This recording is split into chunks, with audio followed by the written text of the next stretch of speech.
So you civil engineer nak belajar BIM. So apa yang anda perlu buat? First sekali, faham dulu apakah itu BIM. BIM dia kaedah, dia bukannya bidang. So sebaiknya nasihat saya kepada anda yang dah bekerja sebagai civil engineer, jangan keluar, jangan berhenti kerja. Stay, tapi you tambah skill. Belajar skill BIM. Fahamkan apakah itu BIM dan apakah manfaat BIM ni untuk kerja anda lah sebagai civil engineer kan.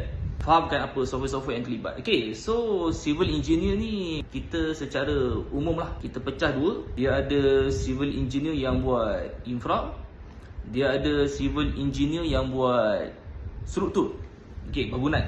So kita fokus dekat civil engineer yang buat infra. You boleh belajar civil 3D, software civil 3D. Sebab software civil 3D ni dia memang untuk design jalan, untuk design infra. For example, you boleh design road alignment lah, profile, cross section you boleh develop.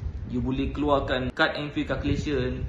You boleh produce drawing. Okay, kalau you buat infra, contoh kerja tanah, civil 3D pun dia boleh buat earthwork. Okay, you boleh decide the platform level, tak grading semua.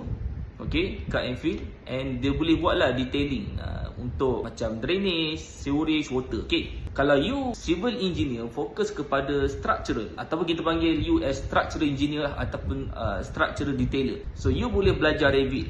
You belajar Revit untuk buat detailing, perincian struktur. For example, you dah develop the model and analysis by using software structural analysis kan. So dia keluarkan output kan. Output dia biasa yalah DWG juga kan, drawing kan. So you try integrate masuk dalam Revit.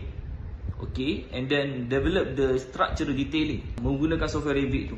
Lepas tu you boleh collaborate and coordinate with another discipline, architect dengan M&E untuk tengok you punya